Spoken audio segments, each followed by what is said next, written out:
बार की बात है। महाभारत के युद्ध के बाद भगवान श्री कृष्ण और अर्जुन द्वारिका गए, पर इस बार रथ अर्जुन चला करके ले गए। द्वारिका पहुंचकर अर्जुन बहुत थक गए, इसलिए विश्राम करने के लिए अतिथि भवन में चले गए।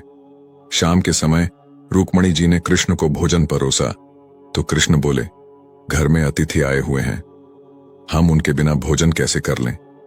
रुक्मणी जी ने कहा, भगवान आप आरंभ करिए, मैं अर्जुन को बुलाकर लाती हूं।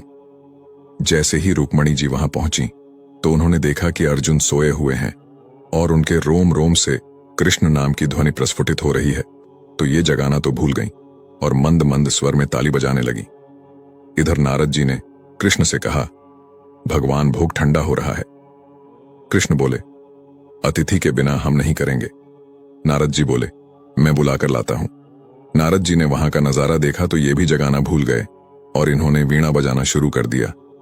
इधर सत्यभामा जी बोली, प्रभु भोग ठंडा हो रहा है, आप प्रारंभ तो करिए।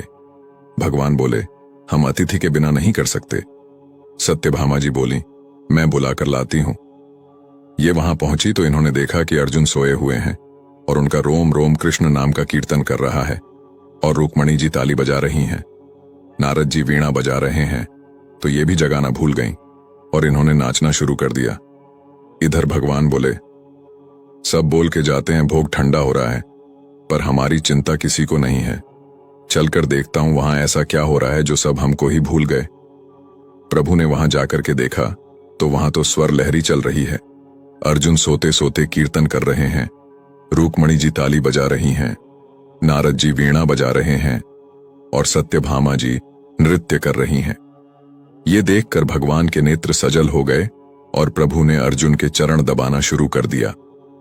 जैसे ही प्रभु के नेत्रों से प्रेमाश्रुओं की बूंदें अर्जुन के चरणों पर पड़ी तो अर्जुन छटपटा के उठे और बोले, प्रभु ये क्या हो रहा है।